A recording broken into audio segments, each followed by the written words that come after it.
So yon mga kalawit, ako po ay bibili ng ulam. So, bago tayo bibili ng ulam mga kalawit, no, gusto ko muna malaman kung alin ang mas masarap, ako ba o yung ulam. Tara mga kalawit. Hi po, Boy Lawit TV po. Hello.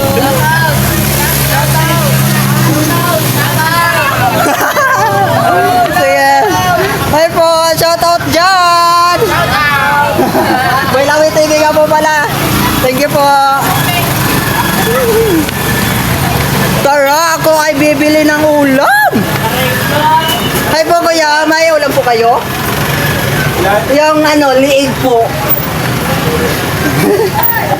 Tatlo lang mga kalawit kasi kuripot ang inyong kalawit, no? Ako yan, may tanong po ako. Ano ang mas masarap? Yung lechong manok o ako?